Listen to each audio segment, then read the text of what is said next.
जी, मेरा नाम डॉक्टर बिलाल। आज एक डिस्कशन का जो टॉपिक है वो है डायबिटिक न्यूरोपैथी। डायबिटिक न्यूरोपैथी जो है डायबिटीज़ मेलाइटस यानी शुगर की बहुत कॉमन कॉम्प्लिकेशन है। अब जिस बंदे को शुगर है वो काफ़ी ज़्यादा आर्गन को जो है आपके इफ़ेक्ट कर सकती है। जैसे आपके दिमाग को इफ़ेक्ट करती है शुगर, आपके दिल को करती है, आँख को करती है, फिर आपकी जो अंतड़ियां हैं वहाँ पे इफ़ेक्ट करती है, जिगर पे इफ़ेक्ट करती है। इसके साथ साथ जो है आपके गुर्दों को इफ़ेक्ट करती है शुगर। आपके मसल्स जो पट्ठे हैं आपके वहाँ पे असरअंदाज होती है। इसके साथ साथ जो आपके नर्व्स हैं, खून की नालियाँ, वहाँ पे भी शुगर जो है वो असरअंदाज होती है।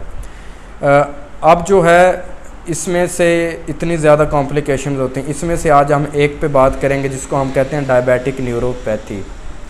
डायबिटिक न्यूरोपैथी के अंदर होता क्या है, इसमें ये होता है कि ये हमारी जो वेन्स होती हैं, नर्व्स होती हैं उनको जो है ये डैमेज करती है।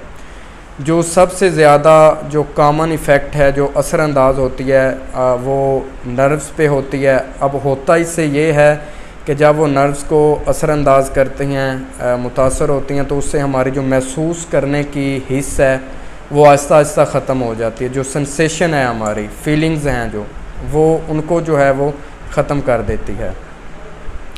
अब जो नर्व्स हैं वो जब ख़त्म हो जाएगी फीलिंग, तो ठंडा गर्म लगना बंद हो जाएगा। अक्सर पेशेंट जिनको ये मसला है वो ये अच्छी तरह से महसूस कर सकते हैं। अब इसमें एक रिसर्च के मुताबिक तकरीबन 20% जो लोग हैं उनको पेनफुल न्यूरोपैथी होती है, उनको दर्द होता है। इसके साथ साथ नर्व्स होती हैं वो दो तरह के काम करती हैं, दो उसकी इकसाम होती हैं। एक सेंसरी नर्व होती है, एक मोटर नर्व होती है। अब जो मोटर नर्व है वो हमारे पट्ठों को ताकत देती है। जैसे हम कोई काम कर रहे हैं, मैं हाथ हिला रहा हूँ, मुट्ठी बंद कर रहा हूँ, खोल रहा हूँ, इस सब के अंदर जो है वो मोटर नर्व जो हैं वो इम्पोर्टेंट रोल प्ले कर रही हैं। मैं उनकी मदद के साथ ही ये कर रहा हूँ। फिर दूसरी आ जाती है सेंसरी नर्व। सेंसरी नर्व क्या करती है कि हमारी सेंसेशन जो होती हैं, जो हमारी फीलिंग्स हैं उन पे जो है वो करती है। अगर मैं अपने उंगली से यहाँ पे हाथ लगा रहा हूँ, उंगली से हाथ पे ऐसे टच कर रहा हूँ, तो वो मुझे फीलिंग्स आ रही हैं जो मेरे ब्रेन तक जाके वो सेंसेशन दे रही होती है। ठीक है, तो ये सेंसरी का काम है। जब डायबिटिक न्यूरोपैथी के अंदर जो है मोस्ट कॉमन जो है वो सेंसरी जो है ना लॉस होता है। मतलब हमें फीलिंग्स और एहसास महसूस नहीं होता, फीलिंग चली जाती हैं टच करने की, और ये सारी फीलिंग चली जाती हैं। कुछ पेशेंट के अंदर जो है ये डायबिटिक न्यूरोपैथी में ये होता है कि जो सेंसरी लॉस होता है, फीलिंग जो एहसास महसूस नहीं होता, ये अर्ली स्टेज के अंदर आ जाता है। बट कुछ पेशेंट के अंदर लेटर स्टेज के अंदर आता है। काफ़ी साल गुजर जाने के बाद जब एक बंदा बहुत सालों से शुगर का शिकार हो तो ये बाद में उसको जो होता है, कुछ को अर्ली आ जाता है, कुछ को लेटर स्टेज में आता है। अब इसमें होता ये है कि जो पेशेंट है उसको महसूस ही नहीं होता ठंडा या गर्म। ठीक है, सेंसरी लॉस हो जाता है, तो अगर वो किसी गर्म चीज़ पे हाथ लगाए या ठंडी पे लगाए उसको महसूस ही नहीं होगा, उसको बर्न हो सकता है, वो जल सकता है। अब फिर इसकी रीज़न क्या है कि ये होता क्यों? इसमें होता ये है कि शुगर के पेशेंट के अंदर जो खून की नालियां हैं ना उनमें तंगी आ जाती है।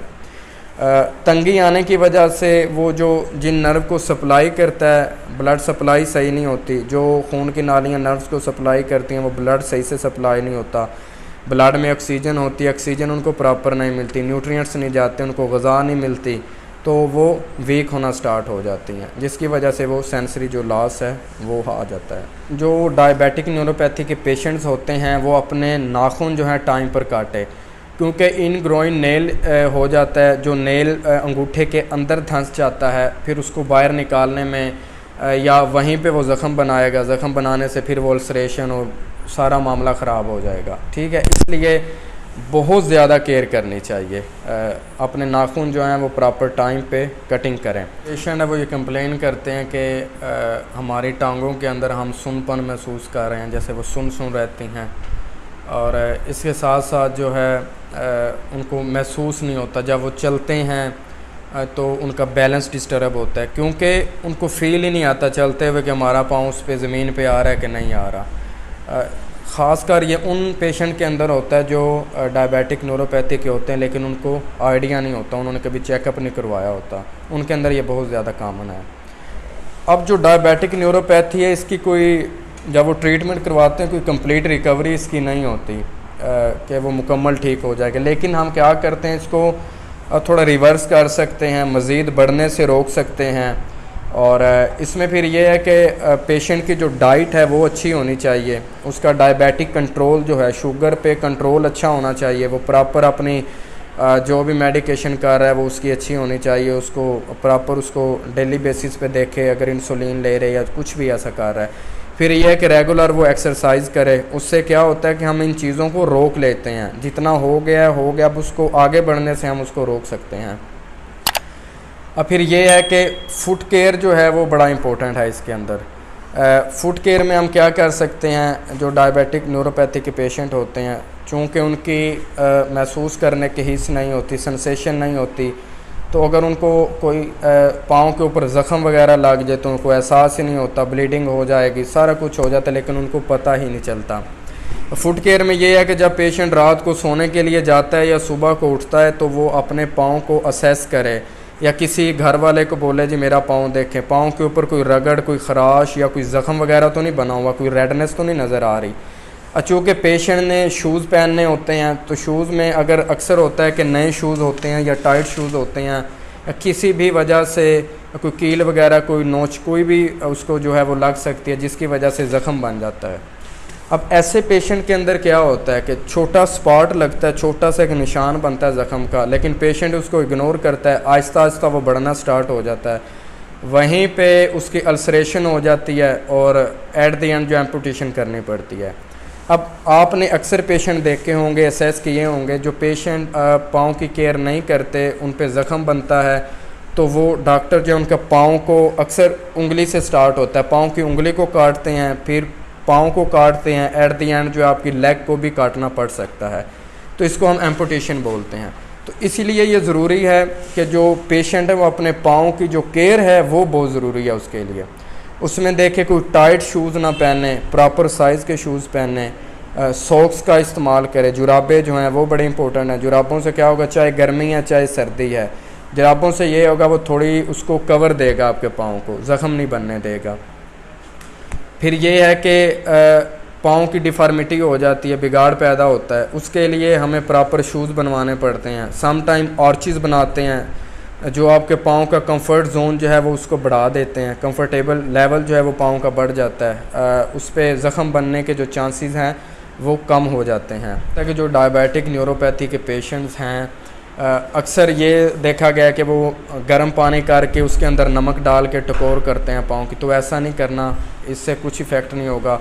ऐसे पेशेंट ने ना ज़्यादा गर्म पानी के अंदर पाँव को डालना है, ना ज़्यादा ठंडे पानी के अंदर डालना है, क्योंकि आइस बर्न भी हो सकता है और हीट बर्न भी हो सकता है।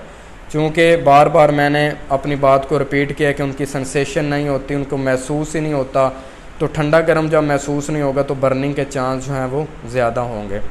फिर वो ये कर सकता है कि डे टाइम में अपनी सॉक्स को उतार दे, वक्फे के साथ उतार के अपने पाँव की उंगलियों को ऐसे ऐसे हिला के उसकी एक्सरसाइज करे। फिर जो है वो एक्सरसाइज कर सकता है अपने टो टू हील, टो पे खड़ा हो पाँव की, फिर हील पे खड़ा हो, तो ऐसे करके भी वो एक्सरसाइज कर सकता है, जो बहुत ज़्यादा इफ़ेक्टिव है।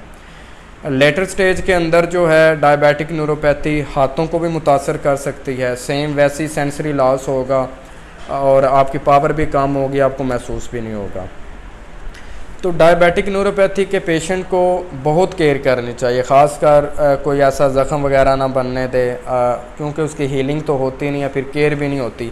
ख़ासकर जो बैकवर्ड एरिया है वहाँ पे पता ही नहीं होता, वो हकीमों से पता नहीं किन किन से वो मरहम लेके अपने ज़ख्मों पे लगाते रहते हैं।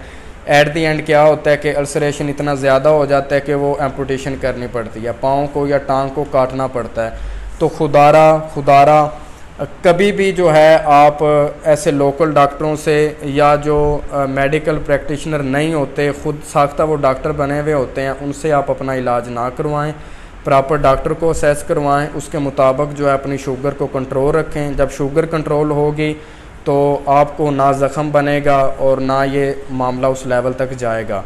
तो अगेन वीडियो का वही मकसद, आपको अवेयरनेस देना, आप लोगों को बताना, आप लोगों को नॉलेज देना, इल्म देना, आप लोगों को बाशऊर करना कि खुदारा आप जो है इन चक्रों में ना पड़ा करें। जब आपको इशू बनता है तो अपने प्रॉपर डॉक्टर को असेस करवाएं, अपनी शुगर का लेवल डेली बेसिस पे चेक करें, उसके बाद जो है अपना ट्रीटमेंट जो है उसके अकॉर्डिंग करवाएं।